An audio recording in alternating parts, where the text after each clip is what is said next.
Welcome to the Cincy Postcast. I'm Kevin Willis, and before we get started with today's episode, I get to tell you about our great friends over at Streetside Brewery, the best daggone brewery in Cincinnati. Look, they are doing fantastic work over there, and I couldn't be more excited. Look, Streetside, they're doing great stuff over there on the east side of Cincinnati, Columbia, Tusculum area.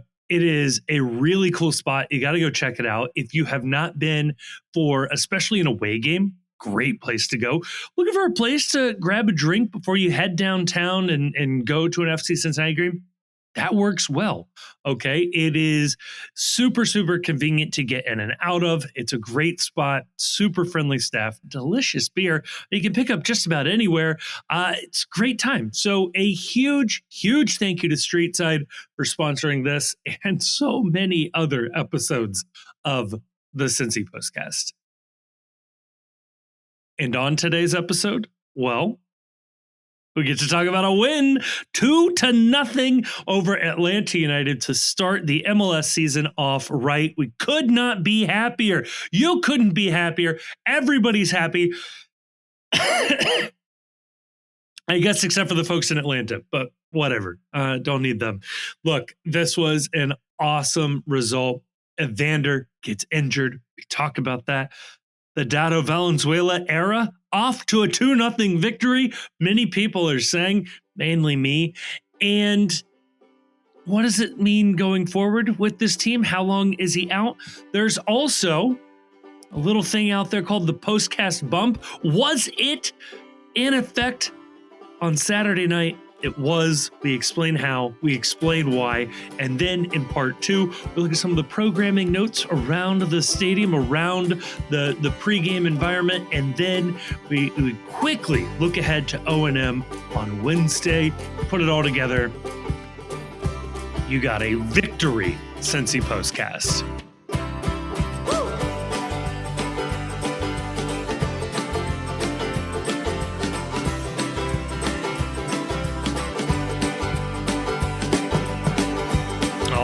Joining me to talk about all of that and more, joined by the one and only Chief.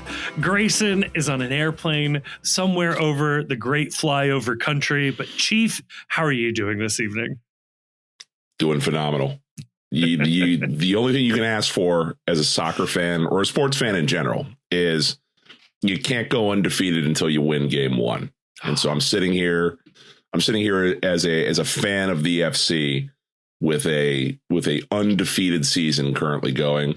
And then on top of that, we're gold medalists in hockey in this country, men's and women's hockey. This is a hockey country. As a hockey fan, this brings me no shortage of joy. And it's just a great Sunday all around. I'm happy to be here. I'm happy to be here with you. Happy to be talking about all this. Let's roll. I love it. Chief, I know we are a soccer podcast.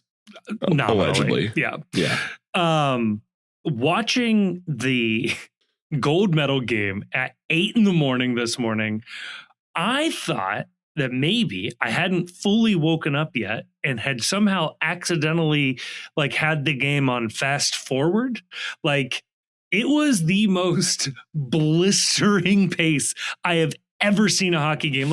Obviously, hockey is a great sport. The higher the level you go, the more intense it gets. Then obviously playoff hockey reaches another level. Stanley Cup hockey, when you're in the final. Game 7 is something else.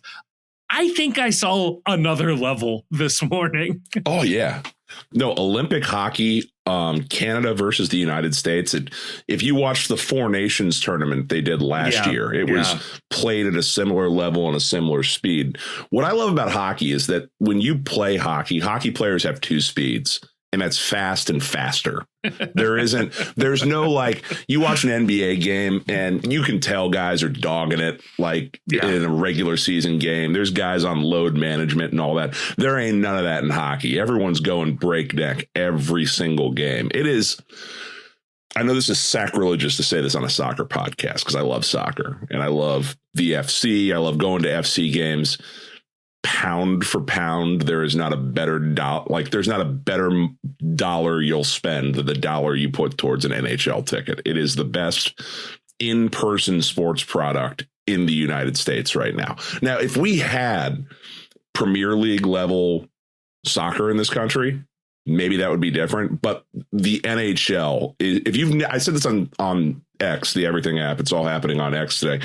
If you have never been to an NHL game, I am imploring you at some point in your life, make your way up to Columbus. If you don't want to go to Columbus, because we all know how we feel there. Fair enough. Go to Detroit. Detroit's awesome. Like, if you haven't been to Detroit, Detroit's a great hang, great city, super, super underrated. Go see a Red Wings game up in Detroit, or go to Chicago and see a Blackhawks game. You can go to Pittsburgh and see a Pens game, even if you just boo them while you're there. Like, go somewhere, go see an NHL game as a neutral. You will have just the best time, and you will be stunned at how good the athletes are that play that sport. Yeah. Oh, God. But Chief, we are back. We're back. Home opener, the season opener for MLS. Yes, there was the Champions League game earlier. I don't want to not acknowledge it, but this was it. And my God, this was a ton of fun. The night ended with just sort of the dream scenario in a lot of respects, not every respect, but right. Chief, pre-game, what were the vibes like? What were you picking up around town? Vibes were good. The vibe that I get with FC Cincinnati is it felt like a lot of people were happy to be home. Yeah. We're happy to be back. It's good to be back in the routine. You meet up and see a lot of the same people in the pre-games and in the festivities, and even among, my friends that I go and that are FC Cincinnati season ticket holders, my sister, former coworkers, friends I've made through the process of whatever it is that we do with this, members of the 12. It was good seeing people again. And it was the vibe I got was that everybody was ready for this to spin back up and ready to stop talking about what this team looks like or what this team is, and ready to start, like, let's see it. Let's have something real to talk about versus the 15th iteration of, does it make sense that Miles Robinson is a designated player? So that was how I found myself. I was excited. I was ready to roll. And there is an aspect of this. It's kind of like putting on an old, like, comfy shirt. Yeah. Where you're back down and over the Rhine. You're back up at, your bar of choice. I was, back at Northern Row, and there's a certain flow and a vibe and just like, this is what we do. This is how we do things here. Oh, it was so nice being back. I was talking with somebody at Northern Row about, we were now officially well past the mark. We passed it sometime last year. I've been meaning to go and track down when this date was going to happen. I think we're well past it now. We have more games now at TQL Stadium than we have had at Nippert. So we have officially passed that line. I know. Yeah. Because you had the 16, 17, 18 in USL, 19 in MLS, and then 20 doesn't count because we were in Nippert, but nobody was there. And then, 21, 22, 23, 24, 25 versus the 4 years in Nippert. Wow. Yeah. Man. So I think, So that happened. And this is my annoyance with math, the 10th time that I got to go to a home opener. So for me, so it's my 10-year anniversary of celebrating this team. But not the 10th year of the team, but it's the 10th year of my involvement as being a fan of this team. I'm sorry. I didn't write the contract when the team legally existed in 2015. I wasn't there in that room. This team started in 2016 for me. Right. Yeah. I'm not going to celebrate a business document. I'm celebrating the first time I showed up when we were on the cover of the Cincinnati Enquirer. It was, back when the Enquirer covered things. And it was a blast. It was the first home opener I was able to take my daughter to, which was a lot of fun. And we had a great time at Northern Row beforehand. Got to say hi to a couple of the 12s there. And yeah, it was just like a generally like super positive. And yeah, I think everybody was just excited to like, last year, whether you thought it was a successful season, a failure, however you felt, it's gone now. We can just sort of extinguish those arguments, those conversations. We now have new evidence, new players, new storylines. The new season of our favorite TV show just kicked off. Let's see what happens. We don't have to break down the old episodes frame by frame. We got fresh new storylines to tear apart. It's great. And walking into the stadium, got a rally towel. It's like, let's do this right here. Finally. I did get the question when I got back home from my wife, what is this? And I honestly don't know what the answer is. There are some people that love the rally towel, and there are people that do all sorts of creative things with the rally towel. I am not crafty. I am not creative. I'm kind of an idiot, which, shocker to anyone that's listening to this, I'm sure. They migrate to various places in my house before they inevitably get like thrown away. Yeah. Or I start using them to clean messes up. And then it's like, oh, I've ruined the rally towel now because it's all covered in some sort of a sauce or something from the kitchen. Right. That's exactly it. It's like, okay, so it's not quite a washcloth. It's not going to be good as a rag, although you could use it in a pinch. But yeah, it's not quite like decoration. Like you're not really going to hang this up by itself. I think it would look weird. And if people have done this in a good way, that's great. I can't imagine a version where you would like frame it and it looks good. Like I'd rather some people get like, if you're into the autograph thing, like I've seen people get players to autograph them just because they're about the right size that you could get all the player autographs that you care about on the rally towel. I'm not an autograph guy. Yeah.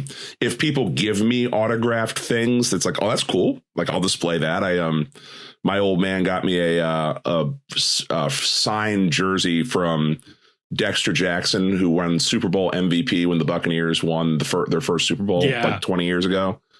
DB won Super Bowl MVP for having 2 interception returns for a touchdown, and then promptly never did anything else for the rest of his career. Just a great bit of bar trivia. And now I have his jersey signed in my office. But like, I'm not going to go out of my way to go try and get players to sign things or to get through the signature thing. So if you're into that, maybe the rally towel is more your thing. Yeah. And I think getting a jersey signed is kind of a risky proposition because I don't think, and I see plenty of people do this. I don't think you should. I don't think you could wear it out as like your match day jersey if you want to preserve the signature, which is probably why you got it signed in the first place. But if you don't really care, you just thought it was funny that like you ran into Jimmy McLaughlin and you had him sign a jersey. Like then you'd have to be like wearing the jersey when you met him, or you'd have to bring the jersey to some sort of an event where like he would be signing it. Yeah. Plus, like the other problem with the signed jersey concept is like, again, I love that someone gave me that, but I bought the new Seven Hills kit. Big fan, actually. But I'm not eager to spend $170 for something that gets autographed. Like that's a big investment into an autographed canvas, unless I really like the player and want to make it like a real showpiece item. Right. See, that's where I'd be like, okay, let's say the team goes on, wins a trophy, and you want to commemorate that season with that jersey. Great, sign it. But then again, like, I'm not wearing that out. I am like getting it framed or whatever. Yeah, right. Yeah. So yeah, I think all of that to say, I think the towelette, the kitlet is perfect for the hybrid signed kit thing there. It's a good material where it's not like fully cotton. So I think it works well. If you could have a signed FC Cincinnati jersey from any player in the history of FC Cincinnati, who would you want it to be? Andy Craven. What a pull. I was trying to think of the most obscure player. Andy Craven is certainly a guy. We traded him for Deco Cannon. Am I right about that or no? Think goal scorer. Danny Koenig. Danny Koenig. I was close on that one. All right. You were. Yeah. We traded him for to Oklahoma City, right? Or like Tulsa. Right. Yeah.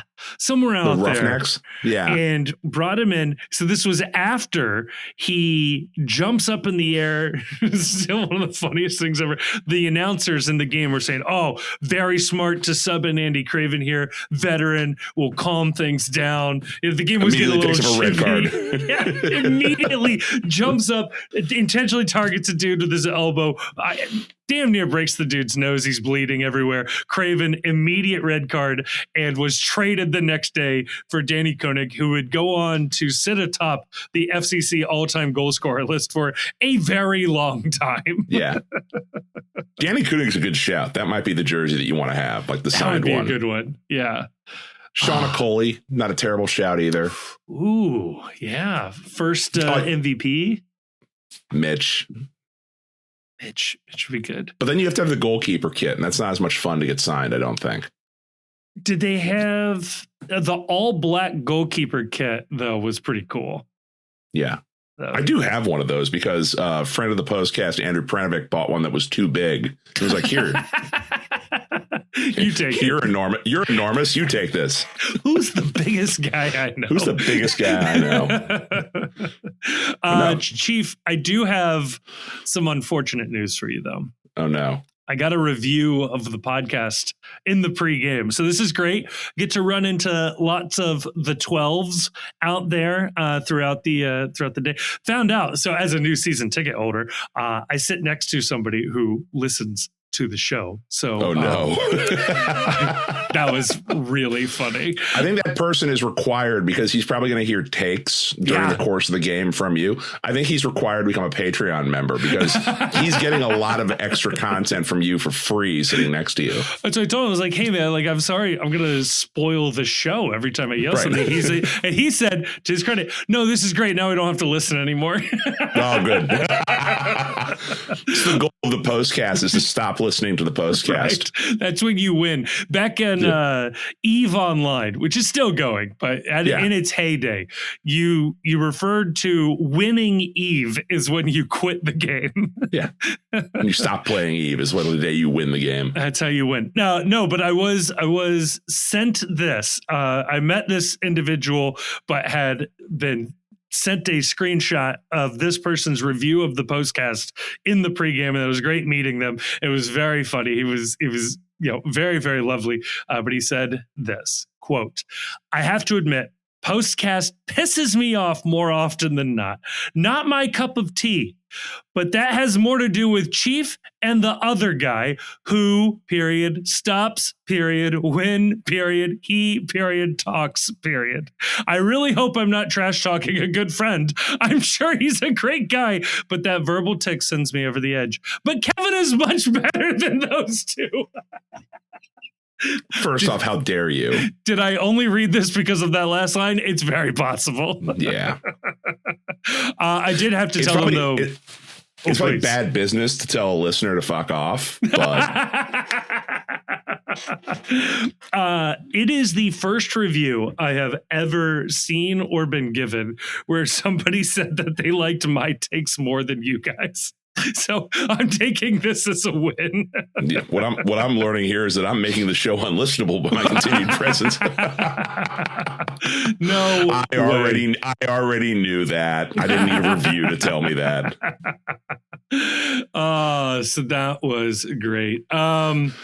Chief, how the lineup comes out. Yes. And I will read through the lineup here, actually, while we're thinking about this. But when you saw this lineup, did it surprise you what we ended up getting versus what we saw at the midweek? No, if you would have asked me, since the signing of Brian Ramirez, who was really like the last piece put in place, if you would have asked me, what do I expect the starting lineup for this team is going to look like? This is the answer I would have given you. I think that the only real questions that we had about all this was, number one, what is the health situation of Matt Miazga? And we've learned not a lot about that other than in the pre-match press conference, Pat Noonan said that he's coming along and they want to get 3 or 4 days of training with him before they move him back into game shape, which to me would seem to indicate that there's a possibility we see him at least on the bench, maybe for the midweek game. Maybe it's at home. Don't know. But so that was sort of up in the air. And then the question I thought that was kind of interesting was, where does the depth chart lie between Obi and Guidi? Yeah. And I think that at this point, I would have been leaning prior to this that Guidi won the starting job at the end of last year, with Obi being a depth piece who will get a lot of minutes, I think, this year, but Obi being the clear-cut starter. And I think it was always Jabari as the starter. It was just a question of, how much run do you want to give him, especially, and not the least of which, because if you don't know, he's a practicing Muslim that is celebrating Ramadan right now, which if you are not familiar, and by some of the comments I saw online, there are a lot of people who are not familiar. Ramadan is not your father's type of fasting that you would experience, like if you have experienced the concept as a Christian. From sun up to sundown, it's no food, and more importantly for an athlete, no water. Nothing. Or minimal water, as much as you're able to abstain from. Yeah. And so, that's probably not the guy you want to be giving a ton of minutes to in the Dominican and then a ton more minutes on a Saturday. But it seemed to me that Jabari was going to be the starters since, for months. That seemed to be the case. So I really didn't see a lot in this lineup that was surprising to me. Maybe, I don't know. Do you think any different? No, my only thought was that potentially with Barlow getting the start in the Dominican, that he was the first choice, and that he was, they were potentially just trying to get more reps in with them. But no, that was not the case. I thought it was a long shot for that being the case, but the fact that he started the first game was, an interesting note. But that lineup for FC Cincinnati ended up being Roman Celentano in goal, Teenage Hadebi, Miles Robinson, and Nick Hagland as your backline. Ramirez as your left wing back, Echenike as your right wing back, Samuel Guidi and Pavel Buka as your defensive midfielders, with Evander for a little bit in front of them, Jabari and Denke up top. Yeah, I think other than the question of where Matt Miazga sits on the depth chart when fully healthy, this is probably the best possible lineup that this team can run out. And for the first time in a long time, it feels like we're deep everywhere. Probably the exception of striker, but like wingback might be a little bit of a question. I think not so much that they don't have depth, but I think the fall off from Ender and Ramirez is pretty stark. Whereas, you do feel comfortable about the midfield depth. If Miazga's healthy, you feel very comfortable with the center back depth. Goalkeeper depth is going to be very good, but I do worry a little bit about the wingback depth. Yeah, you wonder where, like, given how solid we are at midfield, if somebody like Buka isn't actually kind of a little higher on like the right back, wingback depth than we might imagine. Alvis Powell is always going to be an option there. Kyle Smith is all throughout his career has played both left and right, outside back and everywhere on the back line. So he might be the second choice for every defender. Not unlike, and we described him this way during the preseason, but like kind of how Yuya Kubo has been for this team in the past is kind of how Kyle Smith, I imagine he is for this team on defense. Like every defender, Right. he's the second choice guy there. But yeah, like the Gidi Buka midfield made sense. You saw the game plan with Jabari. But what stood out to me immediately in this game and continued to stand out is Brian Ramirez appears to be, very early returns. Seems to be exactly what this team was missing at left wing back last year. Yeah, I agree. And that's sort of my big picture takeaway from this game is if Pat Noonan, and by all accounts, it seems like this is what he wants to do. If Pat Noonan wants to continue running this 3 at the back setup with wing backs, this is what this team needs. And when you think about where the FC has been at its apex, it was probably during the year when they had Barriel down one wing and they had Santiarius down the other wing. Yeah. And what that allowed was it allowed both sides of the field to be equally dangerous going forward. There was always a preference to play down Barriel's side just because he was so talented. But it also, you couldn't overload that side because Arias was always a threat on the switch of play. And what we saw last night repeatedly was they wanted to play down Ramirez's side. They wanted to play down that left-hand side. They were very effective at doing it. Ramirez is very good with on the ball, which I was not prepared for. Yeah. Off the ball, he was very good with his movement. His passing vision was very good. And what they were able to do, though, and you saw it multiple times, was they were able to quickly switch the point of play back over to the right-hand side to get Ender into space. Ramirez had at least one full field switch where it was like, I haven't seen that from this team in a really long time, as opposed to having to go 3 passes around to the right side. We can just switch the entire field of play and get the defense out of shape. But that is the benefit to when you have threat and the ability to push forward on both wing backs, as opposed to when we had Yedlin, where he stayed further back. When Engel played wing back, he was way more conservative staying back. And when Luka was playing wing back last year, he wanted to dribble and cut inside instead of staying wide and keeping width. And so when you do that, it bunches things up. You lose your spacing, you lose your passing lanes, you allow the defense to compress.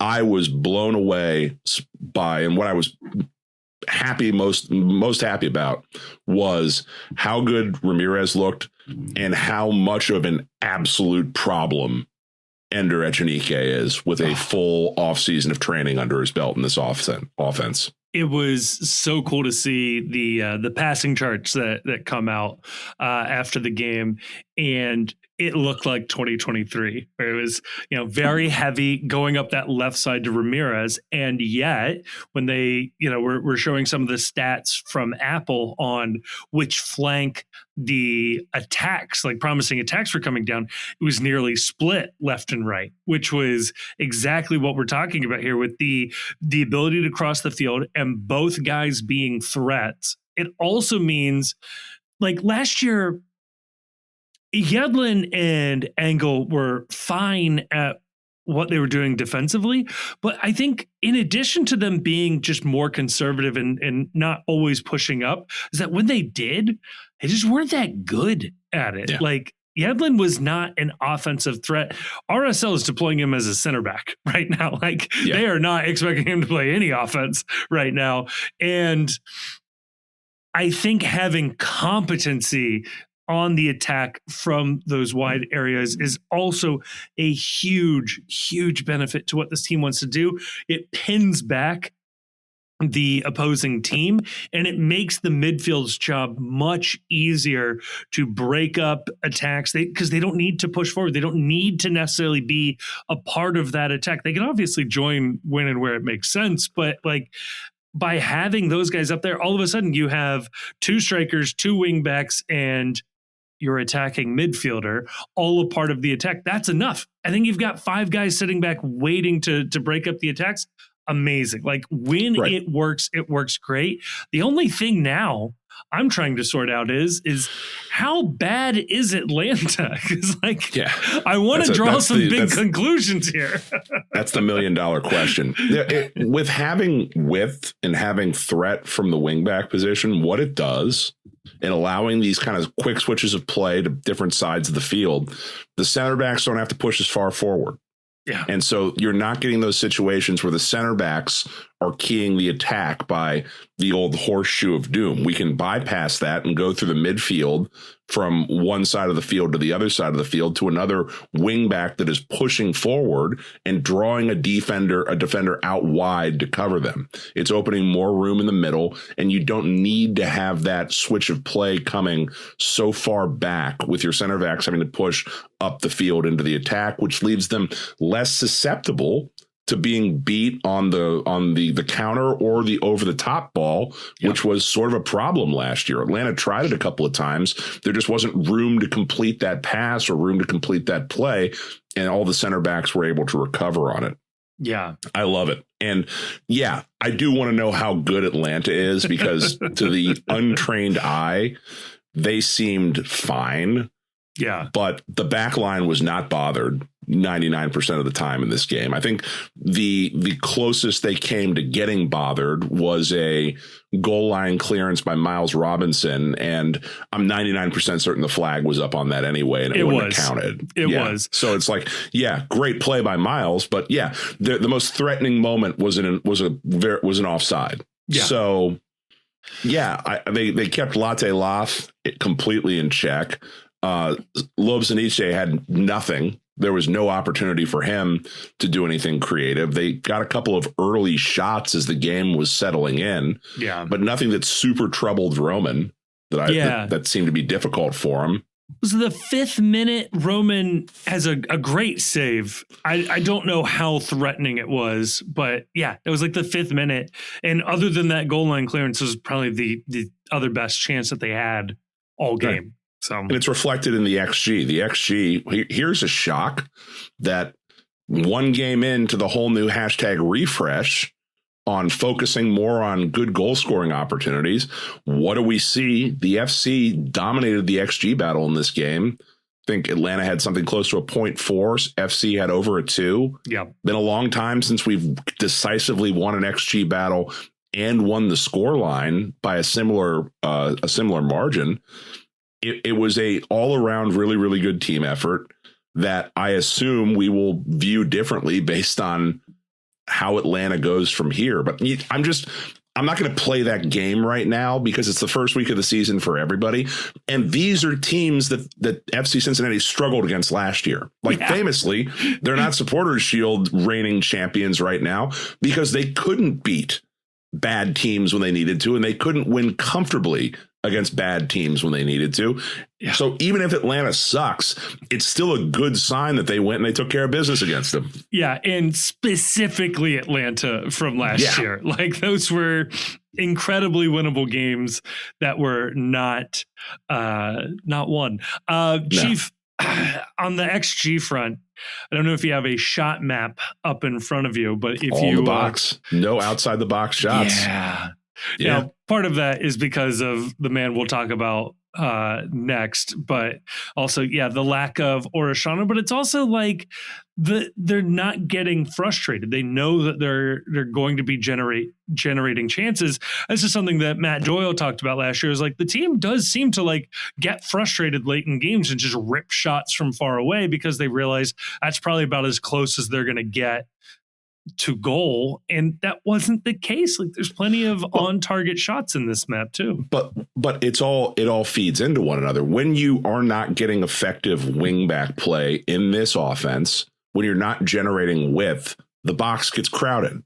And when that happens, when the middle of the field gets crowded, then it gets a lot harder to find those passing lanes that get good quality shots closer to goal. And not only that too, if a wingback system is functioning the way it's supposed to, which I think Pat wants to play with, when you're not forced to invert your wingbacks and make them more like we're going to cut in off the dribble, then what your wingbacks are able to do, and what Ramirez seems to have some aptitude for, is you're crossing from the outside. And if those crosses are going into the box, you're going to increase the likelihood of it falling to a foot where you can get a goal scoring opportunity closer to goal or a headed chance closer to goal. And we saw early in this game, there was almost an opportunity to score off a headed ball from Nick Hagland. And so if you are maintaining that width and you're whipping crosses into the box, you're going to get better goal scoring opportunities than necessarily you will with someone like a Luca Orishano cutting in. And then the best option he's probably going to have is ripping something from 20, 30 yards out. Yeah. Yeah. Echenike as well. None of his crosses stand out to me, but he had plenty of opportunities where he got in behind his defender out wide, raced to the end line and cut the ball back in. He had a great moment with Dado in the first half where Dado actually was sort of like juggling the ball around defenders.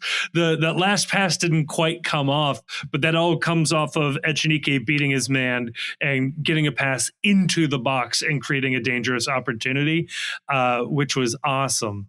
Now, what was less awesome is the reason why Dado was on the end of that pass and not Evander, because in the 13th minute, Evander, very similarly, is racing towards the end line. It's a very exciting opportunity. This happens right in front of me. Again, I got season tickets, Chief, so I got to bring this up whenever I can. But sick brag. Yeah. Oh, yeah. I got my own seats after being a fan of this team and season ticket holder originally back in 2015. It will always bring me joy that when we had Birding on the podcast during the 10th anniversary match over the summer, like when you said you're not a season ticket holder, he looked at you and said, Kevin, people. You could have fixed this at any time with a phone call. Hey, let it be known. I've never pulled the "Don't you know who I am" move ever. Yeah. But Evander gets his pocket picked on this play, and I thought, my God, Evander, that was terrible. What are you doing? And he immediately falls down, and I said, oh my God, they tore his ego. Like this is the problem. Like it was such a bad giveaway. He's got to go fake an injury. Yeah. And then he kept laying there and he kept laying there and he kept. And I was like, oh no, I think he's actually hurt. And son of a gun, walks off on his own, unassisted. So you like to see those things. After the game, Noonan said it was hamstring tightness and the early preliminary tests look good, but the MRI is Monday. But then Chief, he posts on Instagram, he's looking forward to his recovery. Yeah, I'm gonna read the full quote here. Yeah, it's please. from his Instagram feed. It says, "This wasn't the way I wanted to start the season, but I'm very happy to see all the support from the fans in the stadium and proud of my teammates who did a great job and secured our first 3 points of the season. Now it's time to focus on recovery and come back even stronger. Don't worry, this has only made me even hungrier." So everybody has fixated on the word recovery as not a great sign. That's not the worrying line there. The worrying line there is come back even stronger. Yeah. Like coming back from what? Man. Right. And coming back implies leaving, right? So if he's not coming back on Wednesday, that's not coming back. Everybody's coming back on Wednesday. He's coming back in March, in June, in August, 2027. Yeah, like what does come back mean there? So, oh God, it's tough. It's gonna be tough. I was not happy with this injury. I was yelling for him to get up and stop milking it because, like you, I was very much come on, man. Like, we get it. You had another one of those oopsie moments in the first game. You can, and then when you go over to the sideline and you see somebody start to jog. Yeah, it's like it's real early to be doing the jog thing if there's not a concern that this is a actual capital I injury. Yeah. So it's a bummer. It's a real bummer because I'm not to start a discourse or not to start a discussion, but it's tough when you have built your lineup and you have made roster choices where instead of investing all three of your designated player spots into goal scorers and offensive players, you've made the choice to only invest two of those spots into goal scorers and offensive players. Now you're down to one if he has to miss any sort of significant time. And we don't know. Like, we'll probably learn more in the next couple of days as to how bad this is. But if he's going to be gone for any period of time, I'll put it this way. Wouldn't you love to have a Christian Espinoza as a designated player who would be another person who can step up and provide some scoring threat for this team in Evander's absence? But we've made the choice, and it is what it is at this point, that we've invested that designated player spot on the back end of the team. And we don't have that extra player that a lot of other teams would have in this sort of a situation who can step up and cover in the absence of a superstar player like Evander. Yeah. And it's not even like we're in a situation where in 2023, once again, where Brandon Vasquez was playing at the level of a designated player, but wasn't. If you had Jabari, good for, a solid 15, 16 goals this year, I feel a little different about this. Now, obviously, you would probably take those expectations down a little bit with no Evander out there, but yeah, like that, it's Kevin Denke and the wingbacks as your hope for where this is all going to come from. Not to say Jabari can't be good or can't come good or score 15, 16 goals. I just don't think you would bet money on that right now. It wasn't what you were expecting to happen. And injuries often force the unexpected. And for all we know, this is a 2-3 week thing and he'll be back, in short order. But if this is going to be something where there is a comeback involved, I do wonder if there's going to be some buyer's remorse in terms of how the roster was set up. So I don't know. We'll have to see. The team theoretically has some flexibility if they do need to bring someone in. You're hoping that it's not a situation where it's an SEI designation, and that's like way premature to start talking about that. But that would put them in a situation very similar to what LA Galaxy are going through right now with Ricky Puig. Yeah, and they managed to find João Klaus on an expiring contract in order to fill that spot. That's hard to do. That's a white elephant type situation of being able to find that. There's potential they could move one of their U22s onto the main roster or into the senior roster to open a U22 spot that could possibly be brought in to fill. But again, that's signing a long-term player for what you hope is a short-term fix or at worst, a year-long fix. But we won't know a lot of that until we get to the MRI and we get some official news from the team on that. But it's unfortunate because we really have yet to see this team at its full potential this year. We saw it for 10 minutes. Yeah. What we saw for the remaining 80 plus was pretty good, but you wonder if it wouldn't have been better and you wouldn't have been waiting until the 80th minute for the Kevin Denke breakthrough if you had Evander on the field during that time period. Yeah. It makes it so hard to judge because, we don't know how good Atlanta is. And maybe Atlanta's very good. And maybe this team, is not going to fall off a cliff, results wise, performance wise, that there's enough talent surrounding the rest of the team here that will buoy this team. Or they got lucky because they played one of the worst teams in the league first and they didn't, they didn't give up anything. At the end of the day, and Look, I've held off as long as I could. All right, it's time. Let's talk about it, Kevin, because, nobody loves an injury, especially not to Evander. No. Like, bad situation. But into the game, when Evander gets injured, your boy, Dado Valenzuela. So as I'm going to say one of the self-appointed leaders of the Dado cult,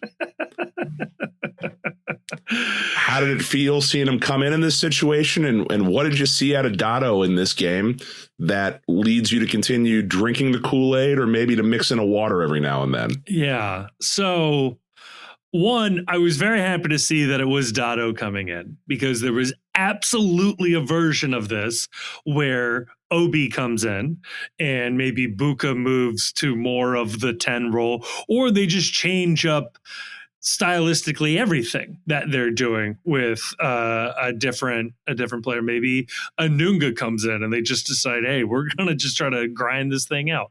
I was glad that the reins went to Dado as more than likely the next man up, the creative attacking midfielder to fill that role. And I think on balance, it was a good performance from Dado. Again, I don't know how much you grade on a curve here, because he's coming in cold. He's not expecting to start. The rest of the team's not expecting him to start. He's obviously not Evander. So, like, it is very important to not immediately go like, he wasn't Evander, he's not good. It's like, okay, well, by all media voting, only two guys in this league are better than Evander, so maybe we take it back a little bit. I think there were opportunities that he created. He's still getting bodied off the ball, and on some level, I think that could be a benefit if he starts getting calls eventually, because this team's ability on set pieces has radically improved.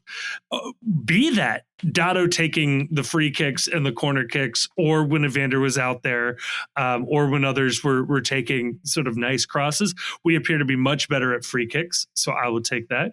And he had a couple of moments. No, you're not. You don't like this.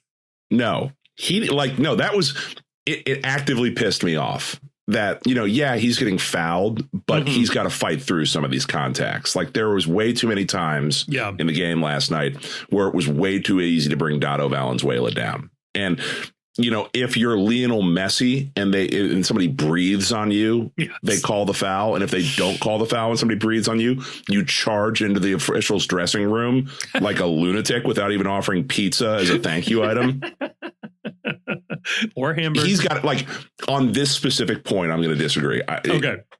He needs to man up a little bit, or person up, or whatever the proper term to use is in 2026. He needs to ice up, get his weight up. He needs to be, if he's going to play this position, and he's going to be the 10, he can't be falling down. Because if you don't get that call, what you have done most likely is you have put yourself out of a play and the ball's going the other way. Yeah. Like, you've just got to fight through. Yeah. I think Pat Noonan agrees with you. It doesn't. I know he does, because he said as much multiple times. But in terms of, like, what the passing looked like and creating opportunities for guys, I thought he did fine, and I would like to see him get more run. I think, if this is where this is going, it's not like the NFL where you get so many reps with the first team. I understand that, but I'd like to see him, what it looks like when he gets more reps with the first team and he gets more opportunities there, that if he can't, then when forced to, take that step up. Now, granted, if he doesn't, I think you're exactly right. It increases the likelihood that the team makes a move within the league. What's the guy in Kansas City? Manu Garcia, I want to say. It's sort of a number 10 on a terrible team that maybe has some value here. Or, a U22 to at least compete with Dado in that space. Or a complete rethink of the formation. Like I said, there's a version of this where it is Buka, Obi, and Gidi, and Anunga and Dado are options off the bench. I don't know.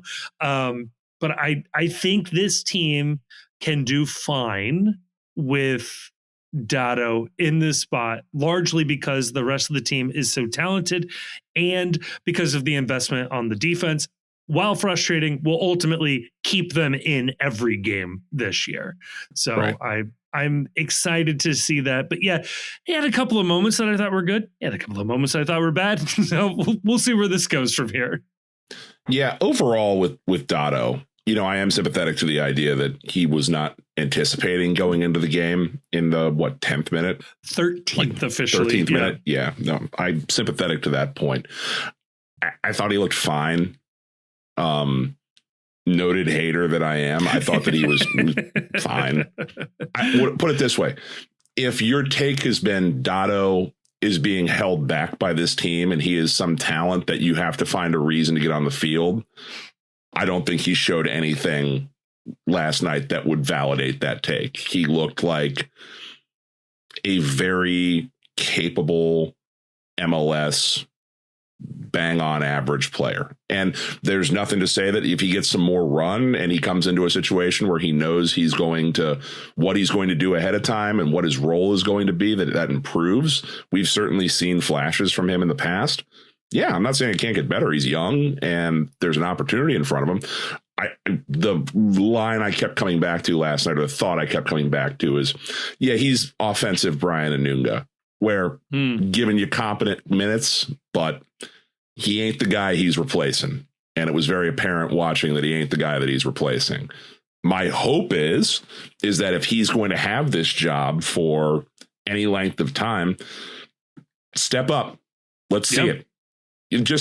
I know nothing about the guy, but just based on the vibes, he seems like a guy who thinks that he's the man. Yeah. He's got that vibe about him. And I like that. That's like maybe my favorite part about Dado is that I could see him being the villain in like a teen sports movie. 100%. Right. Like if they made like the Mighty Ducks of soccer, he's the guy that injures Adam Banks, where it's like Traitor or whatever it is, The Air Bud soccer movie, Dado's the villain on the other team. Yeah. No, he's got like complete, I'm taking your girlfriend and we're shutting the youth center down so my dad can build a country club vibe. Like that's what I'm getting from Dado. But then there's a disconnect between that guy and the guy that falls over a lot. Where it's like, no, I need you to be the guy taking lunch money, not the guy on the ground looking for your lunch money. Like that doesn't fit who you are. And I need you to be that guy that like has a look of disdain for everyone else in the field with him, that how dare they breathe the same oxygen as me. Like that's the attitude I want out of Dado. Like play that way and the entire city's going to fall in love with you. Oh. Everybody else in the league's going to hate you. Yeah. And that's going to be your ticket to stardom right there. So I'm not saying that he can't evolve into that. I'm just saying that for this game right here, he did what he needed to do, but I didn't see, I would like to see him in future matches really, really make a name for him. So make himself famous a little bit. Yeah.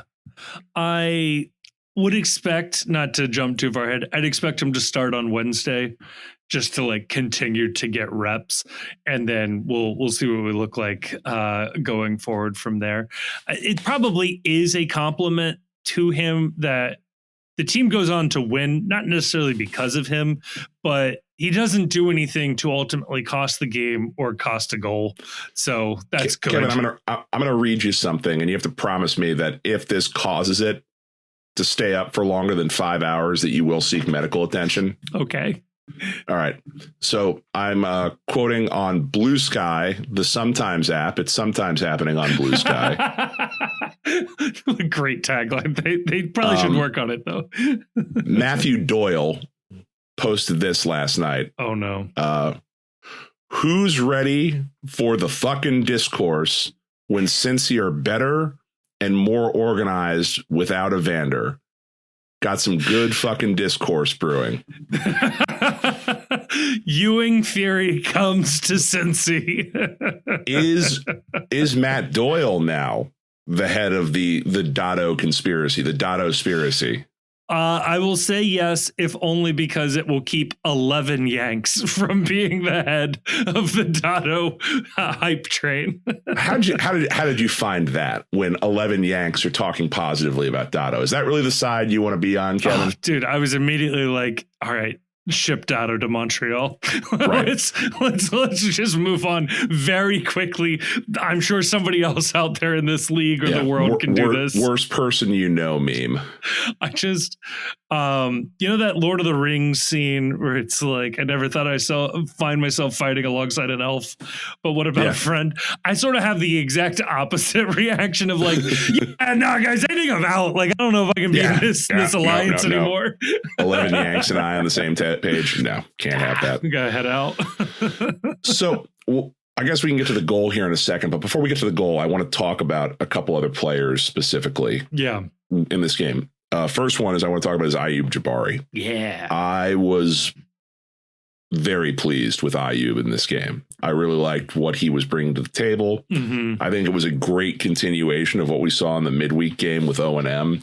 I like how active he is. Yeah. And you can tell that they want him to play a similar role to what they were getting out of Kai Kamara, or what was left of Kai Kamara when they signed him last year. It was I was pleased with how all over the field Jabari was, how there was a willingness from him to go out wide if he needed to go out wide. There was a willingness of him to play a little dirty, get mixed up in it a little bit. He's very active. Yeah. Runs like a tornado of shins, elbows, wrists, and knees. I'm in on the Jabari experiment. I know it's only been like a quarter of a game in the Dominican and now a little more than two-thirds, three-quarters of a game here at home. I see the vision. I see what is brewing, and I like it. I like that he seems to be doing a lot of different things on the field that feel like they're contributing positively to the overall product. Yeah. It's funny. We already mentioned him actually in reference to Jabari, but ever since you mentioned this, I can't stop seeing similarities. It feels a little Brandon Vasquez-y out there. He doesn't score in this game, so I don't want to heap too much praise on there, but he was very active. He does have the same sort of similar thing as Brandon, where the first touch could be a little sharper. If Brandon's first touch was on point, I don't know that he would have been in MLS for very long. But yeah, Jabari being huge, there's being 6'6" in real life is very tall, right? In soccer, present company excluded, 6'6" will make you the tallest person in the room most of the time. In soccer, you're a foot taller than everybody else on the field. Yeah, you're just you are a literal giant among everyone else in the field, and he uses that effectively. And it didn't happen in this game, obviously, but I like the idea of Ayoub Jabari just being out there with his tall self. Yeah. When Brian Ramirez is whipping crosses into the box, or when our newfound threatening ability on set pieces flares up again. Yeah. I mean, if Dado and Ramirez in particular are going to be serving in crosses regularly through the run of play or on set pieces, I want Jabari in there. And I think Denke has the skill set to clean up whatever chaos comes out of that if they don't immediately score off the header. And I think something along those lines is going to be more than enough to score regularly in this league, where the defenses are just, a grade or a half a grade, if you want to be generous, behind where most offenses are. That's going to work. And what we have not had, ever, maybe since Ledesma in 2018, is good set pieces, solid whipped in balls. Looks like they're actually running plays of some kind. And this was the first time we got open headers.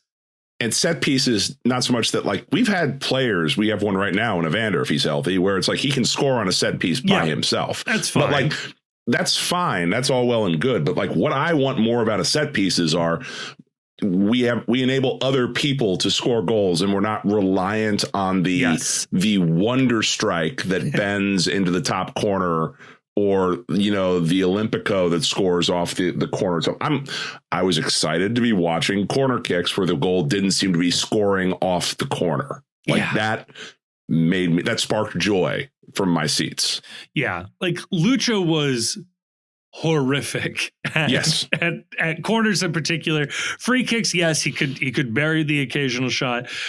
Evander is a little better, but wherever he was improving, it didn't seem like the team was like doing anything to get good opportunities. And now the early returns this year suggest that like we are going to be better at getting guys like Haglund and Robinson and Jabari opportunities to get their head on the ball. And we seeing the Utley effect, perhaps. It's very possible. Perhaps there's some good Many things saying. afoot here. Like this is nice. So the other player I want to spend a moment of our time on was Miles Robinson, because I'm gonna bitch frequently this year that he's a designated player. No slight on Miles.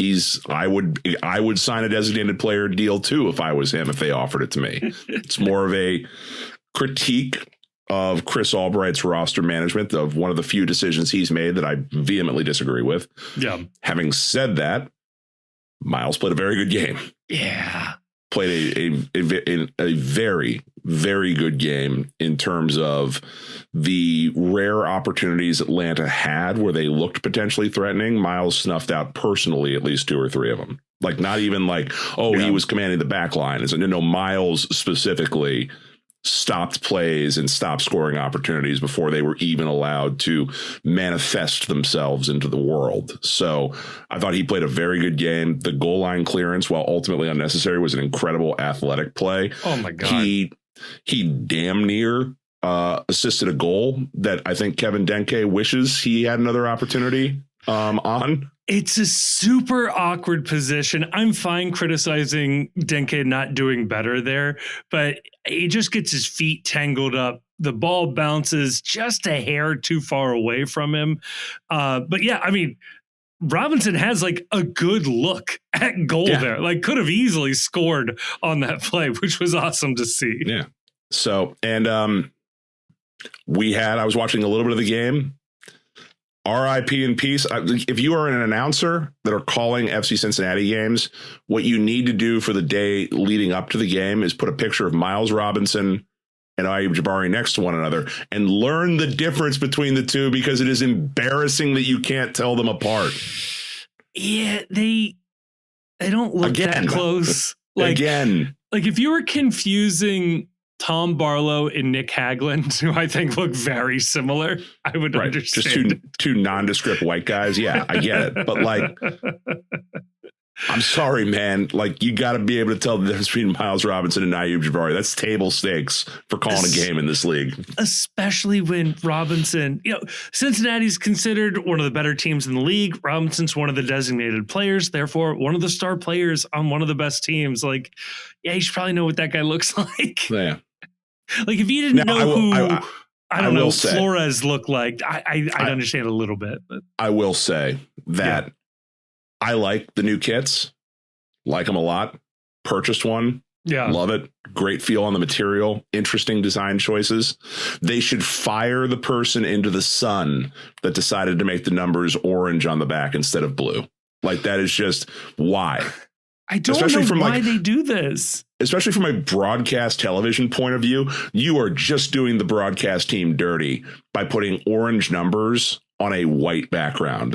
You are asking for problems and identification issues. They did this with the Cincinnati flag kit as well, where it was like all orange, silver numbers, and then silver numbers. So dude, it's all reflective and stuff. The point of numbers is to identify players.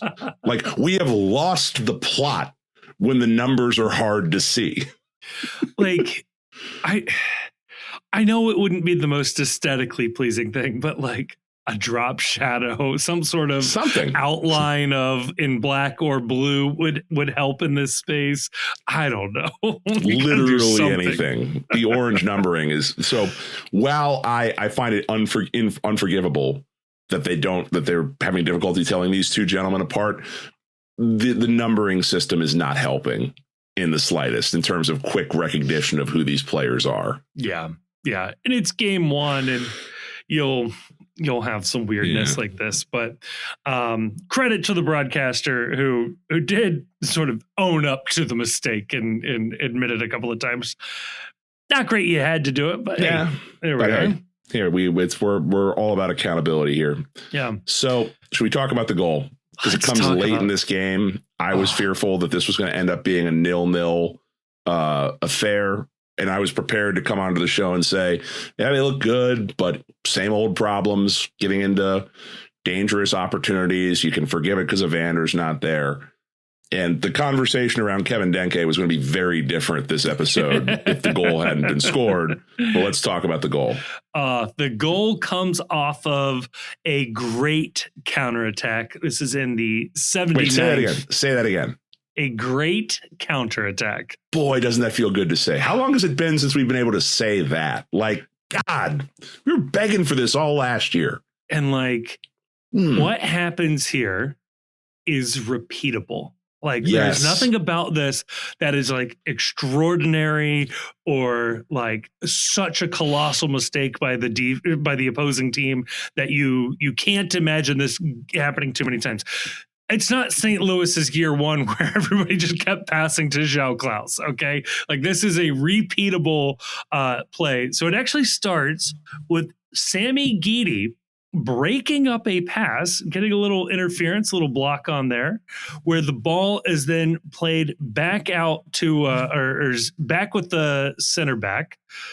I want to say Nick Haglund passes that ball up to the middle of the field where it goes to, is that Dado that gets the header on it? Am I crazy? It's Dado. It's Dado. Dado heads the ball into the path of Samuel Guidi, who is rushing to join the oncoming attack. And Guidi passes the ball, splitting 5 defenders, perfectly weighted into the path of Ender Echenike, who is sprinting down. And this is the joy of having a couple of attacking threats. Denke's about level with him the entire way. Denke starts to break out towards the middle of the box. Echenike is still towards the right edge of the box, attacking. And the defender just has to split the difference, isn't able to do much, gets the pass off to Denke, who takes a little touch. Keeper comes out. Keeper almost comes out and takes it right off of Denke's foot. He just dribbles very, very gently around the keeper. The defense does get in line to attempt a goal line defense, and he slots it right in between all of them. Goal. 1-0 FC Cincinnati in the 80th minute. Oh, baby. Yeah. You know why it's repeatable? Because this looked like, for the first time in a while, that this was a set and designed pattern of play. Yeah. That in that moment when there was a turnover, that we know what to do. Yeah. And that is to do whatever you can to offload the ball to Ender. And then Ender takes it and uses his speed, play the ball into space that Ender is running into. Ender runs into space, and then Denke peels his run away from Ender towards goal. The defender has to make a decision in that moment, and the decision has to be to stop Ender. And then that frees up the pass to Denke.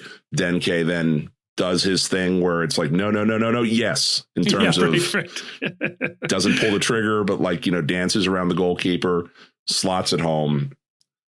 This is what you should be doing when your wing backs have the ability and have the speed to break free. And when your striker isn't a target man striker, there is no excuse for not using Denke in this manner, having him running at goal and feeding him on the run, using your wing backs and using their speed to cause problems on the break like this. A lot of one touch, simple passes. No one is attempting to do too much with the ball until Ender gets the ball and he has green grass in front of him. And that's all the touches in this are good. The touch that Dado has to offload the ball immediately to Guidi, who's moving forward. Yep. And then there's an immediate pass played into space. There's not an extra touch. There's not an opportunity to let the defense get settled. It's boom, and we're off to the races. And I love it for any number of reasons, but also because, look, until this point, Denke had kind of a howler of a game for my money. It's excusable in some of the instances what had happened, like you were talking about earlier. He's wrong-footed. The ball, comes to him at an awkward angle. It bounces weird. He slips. He loses his footing. The chance goes by. There was a chance earlier in the game where it's a deflected pass that falls right in front of him, and he's 1v1 with the keeper. And I'm sorry, you're a $17 million striker. You have to make that shot 1v1. Yeah. I don't care what the keeper is doing. He tries to go wide. He gets a little cute with it. It hits off the post and bounces harmlessly out of play. That was, for me, that was a what are we doing here moment. And then he redeems it by making arguably a tougher shot. Yes. By having to dribble the keeper and then slot it between two defenders who had gotten back to play defense on the back line. Yeah. It's not unlike Jabari at the midweek, who misses like the easy header and misses the penalty and then makes the super tight angle in front of three guys, hits the roof of the net shot. Yeah. Like our guys just need it to be more difficult. They don't take easy shots. They don't want the degree of difficulty still has to be enough to interest them in continuing to play. So, respect, but also like, Kevin needed that one. Yeah. Don't do that. Kevin needed that. I'm glad that he got the goal. I'm glad he did that. I'm glad that the story is not, man, he missed a 1v1 and we end up drawing this game 0-0. Now we can say, okay, like he is in the book for the year so far, 2026, one goal. Whatever else happens, we're not going to start the season on a goal drought or have to start asking questions. We got the first goal out of the way very early on in the process. Yeah. Back-to-back games with goals for Kevin Denke. You like to see that. I gotta say too, Guidi's play in this, from being the one to initially break up the pass and sort of start the movement, to immediately running and being the one who plays the more difficult ball of the entire thing, is incredible, and something that we had missed from that spot in the field for a while. And Echenike's like heads up to recognize of like, okay, pass is broken up. This is my chance. And Denke as well is not too far deep. Like he is up there as well, as able to run up. There's a version of this where Denke is still 10 yards behind, and Echenike has to slow up or is making a much more difficult pass or trying to do it all by himself or something. So it's just like it all worked out really, really well. That was awesome to see. I don't know where we stand on MLS assists. I don't know how those are still awarded, but I think Guidi certainly earned one on this play, especially given the one who started the whole movement. And it looked like it was off the training ground, which is good. I like that. I like patterns of play that seem repeatable. And again, like you pointed out, it's good that Denke was up the field. Like be close to goal. That's your job, is to be as close to the goal as possible. You are not going to score goals dropping way deep into the midfield or way deep back on the defensive end to defend when you need a goal to win the game. So I thought that was really, really well done. And what I liked especially was that they did not seem to shut down and go into defensive mode after scoring this goal. They scored this goal in the 80th minute. And what I think everyone in the stadium was expecting was, okay, this is where Pat Noonan sees out yet another Pat Noonan one goal game. They did not. They kept pressing for the second goal, and I fucking loved it. Yeah. More of that. More killer instinct, please. And it was good to see, like, 70th minute, there was, solid rotation pieces. Hidebe comes out, Flores goes in. That made sense. Hidebe had a very awkward sort of saving the ball from going out of bounds sideline thing where looked like he was hurt possibly, but he seemed like it was okay. It looked way worse live. He does seem to be okay, but it made sense that they subbed him out fairly quickly afterwards. Jabari for Barlow makes sense. Just fresh legs, especially given that we don't have the deepest striker room and they do need to ultimately have somebody play on Wednesday. These guys played last Wednesday as well, so you want to keep everybody fresh.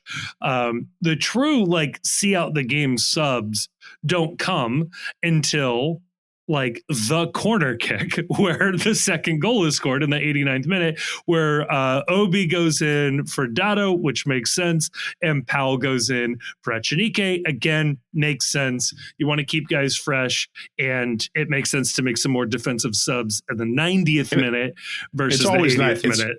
It's always fun too when your score sheet on your team sheet features a player like Dado where subbed in and subbed out in the same game. You're really living, you're getting the full experience of playing a soccer match in that one. Usually that means that guy had the worst game ever. That's not the case with Dado. No, it made sense but tactically. It's still funny though. Very funny. And what I love about this is on the second goal, it's Ramirez taking the corner kick. So if you're looking at the sort of hierarchy of where guys are corner kick takers, it goes Evander, Dado, Brian Ramirez as the third choice there.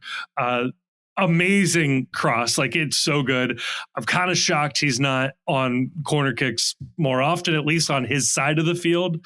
I would rather have a more versatile attacker in the box than having, somebody who is a crossing specialist not doing the crossing. It's an awesome ball. It lands perfectly to Haglund's heads it in. Has an incredible celebration. I just if you go back and look at it, Dado is still walking back to the bench. He's right behind the goal celebrating. It is that quick as to when he came off to when this goal is scored. And Nick has the sword pull celebration, which has so many layers to this. He did it for a kid named Jude that he met in a hospital who requested this. Nick was also pointing out that obviously the sword pull is a stadium tradition, and the last time he did it he was injured and all of these fun things. So, and also a reference to his alma mater. Oh, Xavier yeah, I guess University. That was in there too. Yeah. It's required that we note all of the reasons why the celebration was cool. I guess there were 4 reasons. Sure. Whatever. You beat Kansas this week. Fuck off. Yeah, this is the Wes Miller experience, is being below average and then beating 2 ranked teams you had no business beating. The official, I want to make sure everyone knows this. The official position of the Post, Kevin and I were talking about this earlier, is extend Wes Miller. Don't wait till the end of the season. Get the contract signed now. 5 more years.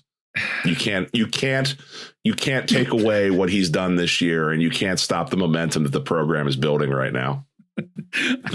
I can't wait for them to go out to lose to TCU next or whatever the next get the contract signed now. We don't want to wait. Don't wait. You don't even need an extension. I think he's under contract to 2031 or something. He's already signed. Obviously it's going to be too expensive to sign Travis Steele, which is Kevin's second choice for how to fix UC basketball. I would take Miami season in a heartbeat, though. Great for Nick, though, man. Yeah. He came close earlier in the match. I'm just excited to see set piece goals.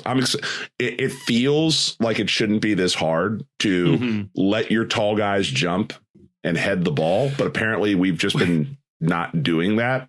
For the better part of 3 or 4 years. Really good tall guys. That's the thing. If it was all short boys on this team, I understand that's just not a skill we have in our bag. Right. But Robinson, it kind of has a reputation for having a nose for goal. Nick has scored any number of headed goals in his career. Jabari's the biggest dude out there in every game. Why are we not doing this? I've seen Teenage has ups, man. I've seen some of those bicycle kicks. My man can get up in the air a little bit. Crazy. Sometimes you just overthink things, and I feel like we've been profoundly overthinking the corner kick process. Yeah. And maybe that was Utley's big thing, is that he came in and he was like, "Are y'all aware that these guys are huge? Have you thought about letting them jump and head the ball?" I don't know. I'm spitballing. You brought me in for new ideas here. That seems like an easy thing we can do right now.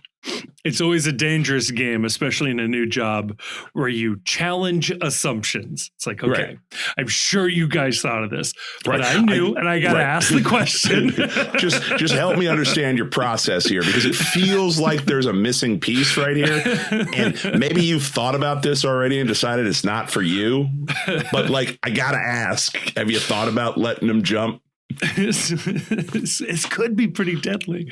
Right. So yeah, awesome. I just love the idea of Brett Utley showing Noonan to the coaching staff footage of other people jumping and scoring headed goals. It's like, this could be us. I mean, I see this a lot. Maybe you guys haven't seen the same. Maybe we're watching different games and we're watching different footage, but I think this could be brilliant for us. I know it doesn't feel that way, but I think the statistics bear it out that we've always been a very good set piece defensive team. We don't give up a lot of, corner kick goals on headers and things like that. It's very possible that our coaching staff just forgot it was a thing. They just haven't seen one in a while. Right. Like, do you think that the fix was like you sit Nick and Miles and Teenage and, Gilberto and Matt's resting up, and you're like, so I know you guys are really good at defending set pieces, and this is a wild thought. What if you did the things that really annoy you to have to defend? Like, think in your mind about God, I hate it when other team does this because it's very hard to defend and we have to work really hard and use all our talent to stop it. What if you did that to them? What if you did that? What if you flipped it on them and you were the people that were tough to defend? You guys are so good at heading the ball away from the goal. It's really the same skill to head it towards the goal. Right. It's almost like the George Costanza. It's like, I just need you to do the opposite right. of what you think you should be doing on a corner kick when someone steps up to take it. When it's your guy taking the kick, just do the opposite. Yeah. Just whatever you think of it, do the opposite. You'll be set. It'd be great. And I just see Nick taking notes, oh yeah, definitely. Yeah. Neat. Yeah. Good idea. Miles is like, wait, they don't talk about this in the national team camp. What? Or wait, all of a sudden, all the meetings in the national team camp that he's been really confused by. It's like, oh, that's what they were talking about. Oh my God. I must have sounded so stupid when. No wonder Poch didn't call me in for 2 years. Right. See, because we were in this meeting where they were talking about scoring goals on set pieces. And I was like, well, that's dumb. Well, I'm not going to do that. And everybody looked at me. God, now I see what the problem was. Oh, I could have scored goals for the national team. Oh, man. Damn. I must have sounded really dumb. Good on us for figuring it out, though, whatever it was. I'll take it. And if it leads to more haggling goal celebrations, I will be super happy. I saw him pat Latte Loth on the back after scoring the goal, too, which is really nice. Really nice. Also, I got to say, Chief, I didn't advertise it. I did not try to push it too hard. If folks did not listen to the interview with Evan Leroux, then you missed Nick Hagglund crashing the interview, having a very good time, may or may not have confessed to things that he probably shouldn't have, but this means Nick Hagglund, after appearing as postcast bump, baby, we got a little credit on this. We got a little MLS assist on this. Yeah. So first thing my wife texted me after the game was just postcast bump. I was like, hell yeah. That's right. That counts. He appeared on the show, even though he was not the scheduled guest. Yeah. He appeared on the show and scored a goal. Impossible to ignore at this point. Many people are saying he appeared on the show and scored a goal. Evan appeared on the show and apparently got paid Like that is, if we're just talking like positive if we're just talking like positive outcomes created by the postcast, we had a very good episode a couple weeks ago. Yeah. So yeah. Also, go back and listen to that if you didn't, because it's absurd. It's very absurd. Oh God. Anything else? Maybe we need to get Ayub Jabari on. Like that's a man who needs the postcast bump. Yeah. Yeah. That's a man Tom who Barlow I want to see. Feels more our speed, but I'll take whoever. Yeah. No. But Chief, is there anything on the field about this game that you wanted to touch on before we head on over to part 2? No. Good win. Top of the table. 3 points. +2 goal differential. The XG battle is off and running for the year. Good shit. Currently second place in the East. Yeah, you got to take that. On the XG table, Chief, second place. Oh, yeah. I bet the XG differential table is pretty favorable to your boys, too. Yeah. No, that's what I mean. The XG differential table. New York Red Bulls sort of running away with it very early, but otherwise we're solid in second place. I want to give us a ball miller credit on that, because we were all high on the Red Bulls on the MLS Eastern Conference preview on the World Scam. Like that feels prescient. And not sold on Orlando, and it really came to. So that was good. Eastern Conference preview on the World's Game. If you didn't catch that, had some technical issues. It didn't get posted until Saturday. It's a tier list thing, so it's not necessarily game specific. So I think it is still relevant after the weekend's results. Maybe more relevant. Yeah. I'd say our things lined up pretty well. DC was like the big surprise, but otherwise I trust us there. So that was good. Yeah. Okay, let's head on over to part 2. Touch on a couple of things, not excluding the O&M Wednesday match, and then we'll get you out of here. Hi, I'm doing this ad because my dad said it was cheaper than paying intern Luke.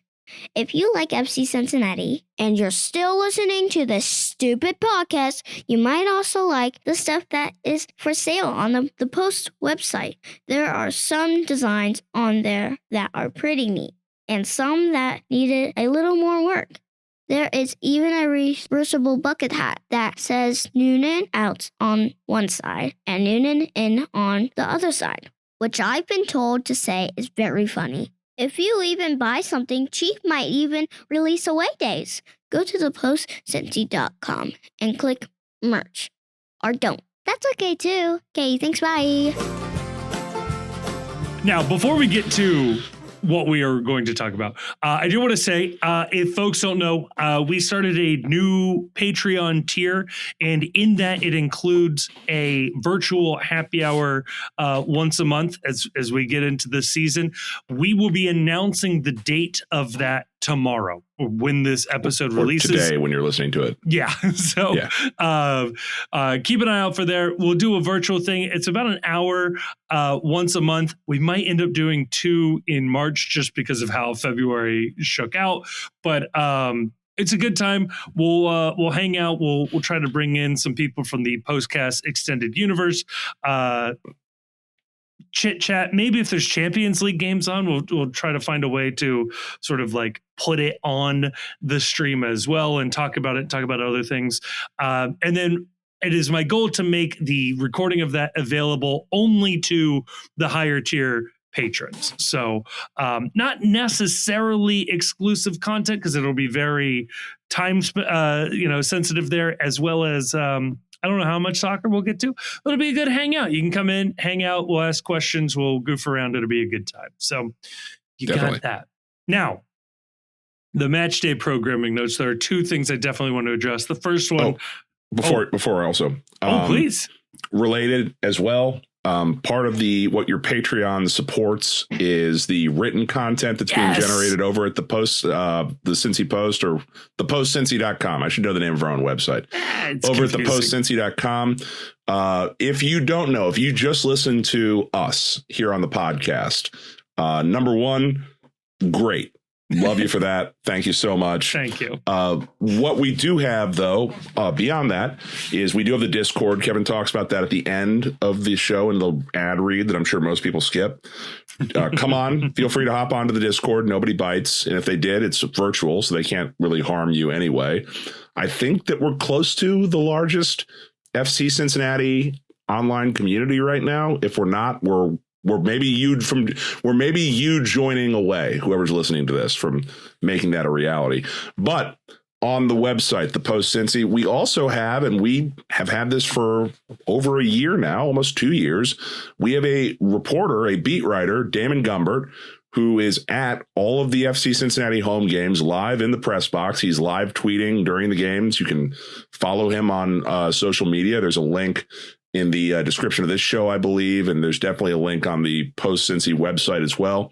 He's at the post-match press conferences with Pat Noonan, asking the questions that, matter most to the listeners and the readers of the Post Cincy. Yep. We're phenomenally we're thrilled. It's the coolest thing ever that we have a credentialed reporter that is attending matches and covering this team.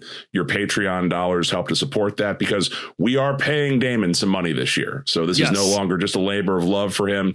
He's making a little bit of cash out of this, and that I could not be happier about that. We don't want the Patreon money for ourselves. The Patreon money always goes to things that make the experience better. And I definitely think that adding another voice to the press conferences and the coaches' rooms and the press box, I think that makes the experience better for everyone. So please, if you haven't, go check out the website, thepostcincy.com, read Damon's content, like, share, spread the word, because we want everybody to know that there's other written content, and you don't have to just rely on AI generated reports at MLS.com.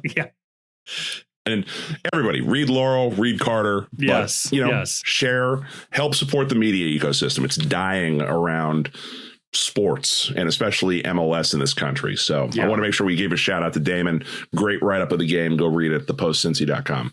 Yeah, and it's thorough. It's a good breakdown, including lots of quotes that he is in the room getting, which has just been great to have that. And looking to expand more on the written side as we go. But Damon is absolutely a cornerstone of whatever that looks like. So the two things I wanted to quickly address. One, Chief, I'm sure you noticed this: the sword pull. The sword pull happens. Fine sword puller. I guess I'm a bad sports fan. I had no idea who this guy was. Well, I knew who he was. I knew who Sean Clifford was, just because I've lost money betting on Sean Clifford previously. Okay. On Penn State offense. I just sort of spaced on the fact that he was a St. X alum. So okay. Go Bombers. I think he was on the Bengals as a backup at some point too. I don't know when, but I was like, they sort of implied he was now, but I don't think he is. Or if he is, he's like, I guess, the fourth string quarterback. So behind like Flacco, Browning, and Burrow. I guess Burrow. Yeah. So, So if he is on there, he's probably the fourth string. Good for him. I mean, I'm not on the Bengals, so what am I doing? No, I didn't start at Penn State. Yeah, I didn't realize he had passing records at Penn State. Yeah. That's it's not hard. Penn State isn't exactly known for offense ever. Fair. And quarterback play specifically. Yeah, running backs. Yeah, hell yeah. If you're like the all-time leading rusher at Penn State, you got my attention. All-time leading passer. It's kind of like what? Like 50 yards a game you averaged? Right. It's like being the all-time leading passer for Army or something like that. Yeah. Tight end. Okay. Now we're getting somewhere. Right. Yeah. But other than that, because I'm sure it's difficult to find sword pullers, also like the well of Cincinnati celebrity is going to run pretty dry pretty quickly if you do this. They're pretty picked over at this point too. Like we, myself and another group chat I'm on, we were trying to come up with a list of people who could still do it as like a sword puller that haven't. And you're pretty much just limited to what we were coming up with were athletes that play on other Cincinnati sports teams or politicians that will probably get booed by between 25 to 90% of the stadium, depending on affiliation. Yeah. And there's not a whole lot of beloved retired politicians to pick from. So Nope. You're looking at active duty politicians, which is always going to be a mixed bag. Yeah, then you get the coach or potentially star player of the college team, but then you run into the sort of mixed loyalties there. So it can be tricky. Sometimes I'm impressed where they're like, hey, this guy's from Cincinnati. Who's like, oh, like that's quite the resume. Yeah. I had no idea he had a connection. Right. So you're saying Wes Miller next? If it's anything like what Sean Miller got, it's going to be a bad time. Yeah. Or Richard Pitino. He wasn't exactly warmly welcomed by the Cincinnati faithful for pulling the sword last year. Yeah. What? Yeah, not good. But regardless, I think my biggest issue is they moved it to the middle of the field, where I guess they are doing it to the pitch view club and the tunnel club folks, who, especially on a cold night, were just not out. So there's no vibe there. But then it did always kind of sort of feel like a thing between the Bailey and the sword puller. And the term Bailey is a sword thing, or a castle thing, which is where the sword motif even comes from. It felt very weird to take the Bailey out of the sword tradition. And I was never the biggest fan of the sword pull tradition to begin with. They somehow made it worse 3 or 4 years into it. Chief, talk me off a ledge. What happened to our silly little tradition? I don't know. I've never been a sword pull guy. I've noted this many times in the past. I think with 15 minutes, or minutes being mean, an hour of brainstorming, you could come up with a better sort of ritual or tradition than the sword pull. It's almost been going on long enough now that it would feel silly to change it. So congratulations, ISIS has won. The sword pull is a thing. I don't know. Is it a thing that they did? It's easier to get it on and off the field there. Cause where did it go after that? Cause the problem with the sword thing has always been that the stone, whatever it is that the sword sits in, it goes and lives in the corner of the stadium because they have to get it off the field pretty quickly. I don't know if it's related to that, or, you'll never believe this. This is a little bit of inside baseball from the supporters group years. Yeah. Maybe you were at some of these meetings. I don't know. But you would occasionally, they used to have this thing that was a supporters council or a fan council or something like that, where fans would be selected from the community of season ticket holders that would sit on the fan council.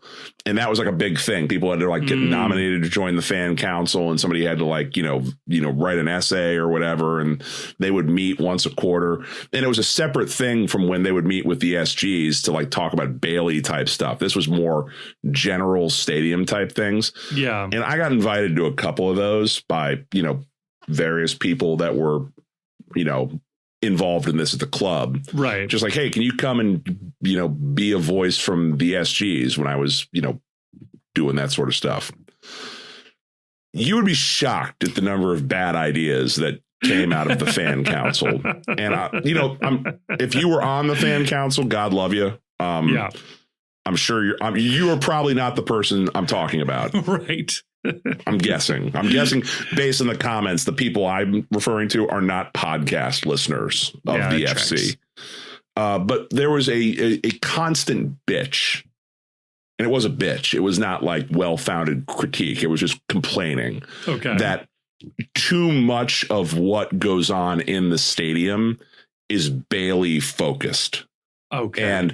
And we pay season ticket money too, and the players only go and celebrate with the Bailey. What about all of us? Why aren't they doing a ritual thing or a hype thing with us? Or everyone talks about the Bailey, but we're in section 230 and we're cheering just as loud as they are. And right, sure. And so I don't know if the terrorists finally won, and it was people were complaining about the sword being too Bailey focused. I don't know. Who knows? I'm sure that's part of it. Can I just say something? Go for it. This is very controversial. I'm sure it is. I don't have season tickets in the Bailey anymore. I'm one of the normies now. I've sat in, I have had an actual official ticket to what I truly believe to be the widest variety of seats in the stadium. I've sat in virtually every section, high, low. I've been in the fanciest seats. I've been at the literal top row of the Bailey. I've been everywhere. The Bailey, when it comes to being an active participant in the stadium's atmosphere, is doing 10 times what you're doing. Like, I get that you're paying a lot of money. It is not a small amount of money to be a fan of this team. They're selling $13 truths. All right. I get it. Like, I understand and appreciate where you were coming from. But when even free truths on this podcast. It's preach. But when it comes to the flag waving, the singing of the songs, the drums, the microphones, there is an entire PA system. And I don't know that people know this. It feels like, coming from that world, it feels obvious, but I understand a lot of people don't know this. Every drummer pays for a ticket to be there. Every person on a megaphone bought a ticket to do that. They are not comped that. They are not free. They are not club employees. These are ragamuffins that the supporters groups have decided are the least likely to kill somebody with what little thing that they give them. And that's a real thing, because they almost killed Omar Cummings one time with a megaphone. Like, that is a real concern that has come up before. It used to be a lot more dangerous to drop a megaphone from the Bailey at Nippert than it was to drop one at TQL Stadium. Yeah, almost got megaphones completely banned from the FC Cincinnati world. The Bailey's doing a lot of unpaid work, unpaid effort, and I am not saying that our fans not in the Bailey are not good fans. I think we have some of the most educated fans. The way that the entire stadium booed Latte Loth tells me that our fan base as a whole is locked in. Like, they know online. The storylines, they know the players. I go back and watch the first goal, the highlight of that first goal. When that pass happens to Echenike, you see the entire crowd rise to their feet. They know something big is happening. It's awesome. I love to see it. That absolutely contributes to the environment and the atmosphere 100%. But the Bailey is doing that the whole game, the entire time, unpaid, with obstructed views and sitting there trying to figure out how to get all the equipment to work. They deserve the extra attention. If anything, they don't get enough, which is going to go to every single SG leader's head. I understand that. This is a slippery slope to be playing with, but they don't get enough credit for doing that. When you're thinking about, oh, this stadium is so tough to play in, nobody's thinking, gosh, the guys in the fancy boxes, they really give it to you. No, they're not thinking that, man. So to take that away killed what little hype that the sword pool generated, is what I'm trying to say. So maybe it'll be back. Maybe this was a one-time thing just to see. And if it was, didn't work. Bring it back the old way. Yeah. Like, if we're going to do the dumb sword thing, like, do the dumb sword thing where they get to wave the sword at the Bailey. That's hype. I would have thought they would have kept that, because when they beat Columbus in the playoffs, weren't shy about giving Carl and Jeff and all the people the sword to go yelling and screaming at the Bailey. That was fun as hell. That was rad. Yes. Like, that's what the sword's for. And you want the Bailey hype. There's a version of this where the Bailey is like super milquetoast and like doesn't really care that much, and like the other sections are really into it. And I promise you, that environment sucks. That's just not a good environment. Go to England if you want that, and everybody can sing the same 3 songs, and act like it's really fun. The last thing I wanted to bring up, or the second thing and the last thing, is no Dunkin Donut race at halftime. Sad. End of an Wow. era. Yeah. Damn. I wonder. I hope Evan is okay, because Evan always seemed to be really thrilled about the Dunkin race on the field. Like, he seemed to be a big proponent of cheering for his favorite. Yeah. Yeah. Damn. I had two other things that you did not bring up, Kevin. Okay, please. All right. Pre-game, we are now we have a very medieval themed video package that's introducing the players. Yes, where we they're do. all holding swords. And some of them don't look keen on holding a sword as a weapon in their photographs. There are some people that look at it like, you want me to do what with this? And then you've got people like Miles Robinson with the hardest pose ever. Yeah. Like flexing with the sword on his back. Like, Man. the only way that could have gone harder is if the sword would have been 10 times bigger and he was doing like the Cloud Strife or something like that. Right. I love it. I need them to give a little bit better photo instructions to the players of like, this is cool. You need to look badass with this, not like you're afraid you're going to stab yourself holding it. The pictures reminded me of, and you see this all the time, especially in soccer, the World Cup, for whatever reason, is the worst offender of this, where they will tell all the players to take a video of them crossing their arms. And there is something that I guess like soccer players, like half of them don't get this menu, where they put its palms flat with thumbs out and like extra deep, where they just always look like the shyest kid at the school dance. Or like doing the Mary Catherine Gallagher. Like, yes. They're gonna sniff them and call themselves superstars. It's not a good look. You see it especially with like the youth teams. If you ever see like the photos, they all just like look like scared little school kids. Right. But I got the same vibe from like Jabari holding the sword, where he was like allergic to swords and was right. like He's got it away. real far away from him right here, like doing like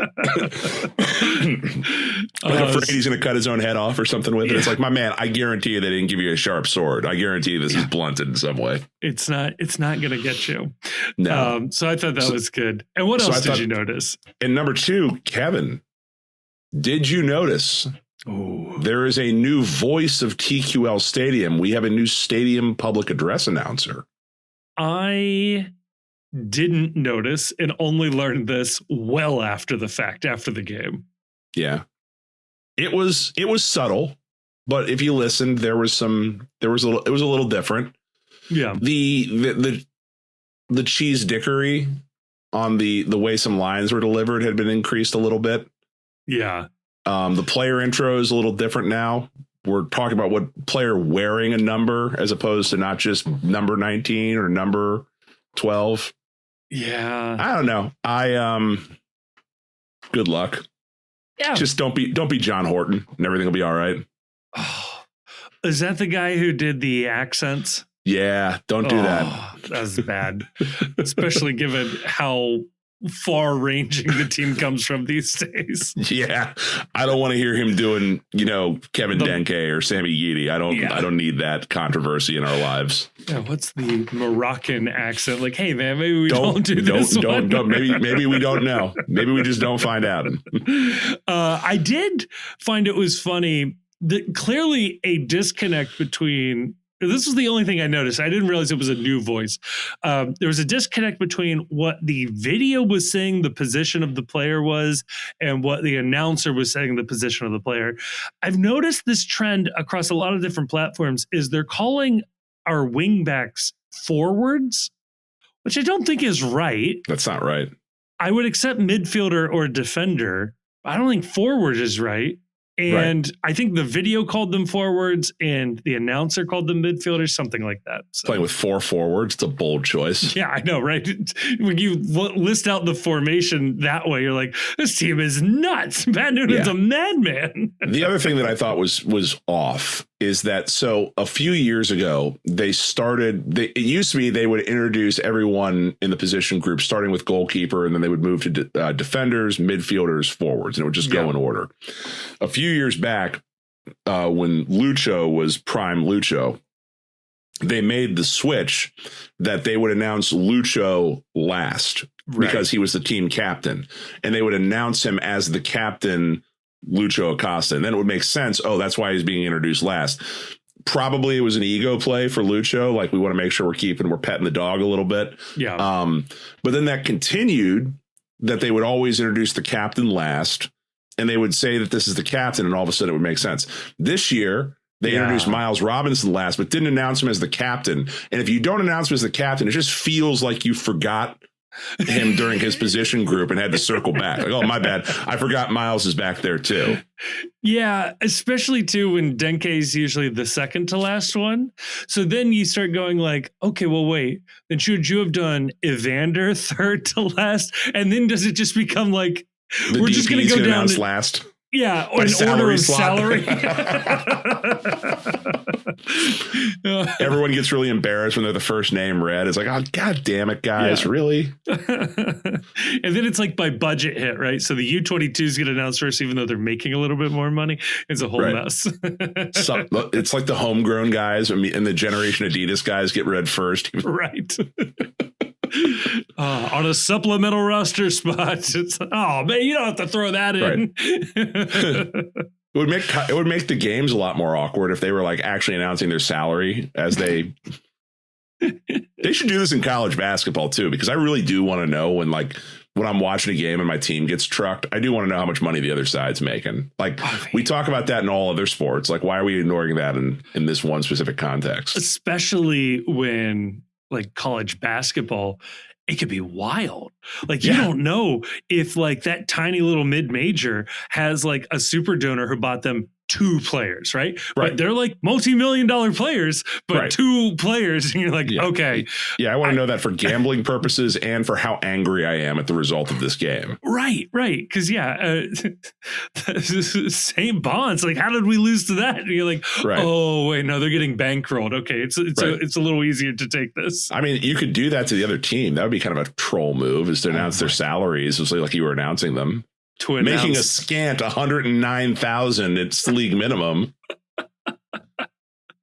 Overpaid at $2.5 million. Emmanuel Latte Loth, prime buyout candidate. Alex Mronchuk comes into the game. How much GAM they take up on the roster spot? They traded 3 MLS All-Stars to bring him in. Just like an absolute horseshit way to introduce the other team. Oh, good game going on now. We've got O&M, the organizational college. They travel north to lovely and charming Cincinnati. I always feel bad for teams from South and Central America that get to experience the joys of Midwestern weather from the paradise weather they call home year round. It's going to be chilly, and it's not a city that you can go brag to your friends that you went to. Yeah, no. Like, there's minimal opportunities to have fun when you're here for like a day and a half to play a soccer game and it's cold. Like New York, Chicago, they might have heard of those cities, and so you'll take the cold weather, but sorry, boys. Sorry. So last year, what do we say about this? We rotated the shit out of Motagua, and I think played a lot of kids. We ended up drawing 1-1. Yeah. But not really going for the win. I think we were up 5-0 on Motagua. So similar situation. Same situation. Yeah. I do think it'll be a lot of kids. I think we see a good number of short-term loans, like 2 or 3 short-term loans again, like a lot of rotation. I think Evan might play. They did last year during this leg. That's why I say that. I do wonder, though, like with Evan last year, it was kind of like, oh, we should play Evan if he doesn't get to play that often. Like, now you almost like are worried. You don't want him to get hurt. Yeah. You don't want him to get hurt. Yeah. No, it's like now he becomes almost as important as Roman to stay healthy for this entire year. Yeah. And last year you would have had Can as your third choice, who you absolutely would have trusted. I don't know what the early report is on the loanee from Liverpool. I'm not even sure if he's here. Like I don't have any update on that. I have no reason to doubt it. I just don't know. Yeah, it wouldn't surprise me if Evan plays this game. I would assume that you'll get Flores on the back line. Yeah, Flores, Kyle Smith, Alvis Powell all playing, Obi and Anunga playing. I do think Dado starts just to help get reps, and then you probably put Denke and Barlow up top again just to rotate that. Maybe it's Jabari and Barlow. Yeah, maybe it's the other Shirilla and Barlow. I don't know. I would say probably the other Shirilla and Barlow. I would, I would assume that your bench would probably include most of the starters. Yeah. Just because you would want to give them what would be, because we've talked about this before, the 20 minutes is what Pat would consider to be their normal work rate, is like whatever in his head, the math translates out to 20 minutes of game time is what your practice intensity would be like. So, it wouldn't surprise me to see Jabari get a 20-minute run. Maybe not Denke, just because it's probably not a game you want to risk him in. But maybe Ramirez gets a 20-minute run, maybe Ender gets a 20-minute run, and you use that. To me, the only interesting question is that if what Noonan said about the number of consecutive good practice days is to be believed, is there a possibility that Matt Miazga makes the lineup for this in terms of available for selection? It would be nice. And to be clear, I have been a sort of Miazga doomer on my various appearances where I'm not expecting a lot of Matt Miazga this year. That is different than me not wanting a lot of Matt Miazga this year. I am hoping and rooting for that. I will mention, however, in the Discord, somebody mentioned before the game, they ran into Matt Miazga. So this is all, my uncle, works at Nintendo. All of that. But Miazga said he was a couple of weeks away. I don't know what we're away from. I don't know if a couple means 2 or 4 or something like that, but I'll throw that out there as well. I would like to see Miazga on the bench at a minimum. I think that would be a really good sign. Yeah. But I mean, you're also in the position too, where it's like, if he has been out this long, the last thing you want to do is rush him back. Yeah. So I don't know. I would just like to get some clarity as to are we going to see him this year? And what is wrong? Is it still that injury from San Jose? Was there something else that happened? There was a knee drained at the beginning of preseason. Is it that? Is it the ankle? Is it the knee? I honestly have no idea. And maybe this is just me not being a good podcast host, not tracking this, but I've lost the plot on what the injury is and what we're waiting for. So. Right. Yeah. We shall see. It would be nice to see it. Maybe not. But if I see him in the lineup just as available for selection, that will be rad. That'll be awesome. I don't know. I don't give a shit about this game. I think that something would have to go so horribly wrong for them not to advance that I don't even give a shit if they lose this game. If they lose this game 1-0 or 2-1, I don't care. Just stay healthy, get your reps in, and I'll bitch that I had to buy this ticket in my season ticket package afterwards. That is true. Yes. Even if you opted out, you do have a ticket to this game. Probably worth throwing it out there for the season ticket holders, fellow season ticket holders. Chief, let's predict it, though. I'm going to say 2-1 FC Cincinnati. I don't think we try that hard. I think 3-0, and I don't think we try that hard. Okay, good. I don't. They're not going to. This team sucks. That team was fucking awful. Mm-hmm. That may be the worst team I've seen play FC Cincinnati since they moved to MLS. And that's saying something because Motagua was awful too. At least we forget our dear friends at Cavalier as well. Even Cavalier, I think, was a little better than this team. Yeah, I think what's funny about O&M is they're not even that good in their domestic league. They went on a generational upset run to get into this tournament. So. Which good on them. Cool. Yeah. But it's not competitive. It's a joke. but yeah, happy for them. Yeah. Well, hopefully they get to keep their frequent flyer miles for coming up here. Yeah. Yeah. I'm getting a text message here from my wife that I failed to put all of the groceries away when I went grocery shopping before recording. And that means there's a decent amount of food that might have just gotten spoiled. So I have to run. So get us out of here. Fuck Columbus.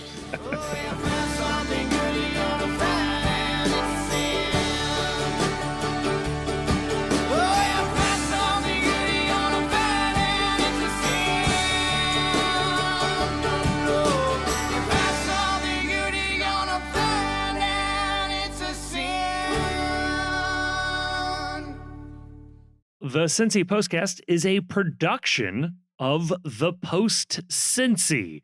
You can check us out online at thepostcincy.com. You can also follow us on Twitter and Blue Sky, Facebook, and Instagram.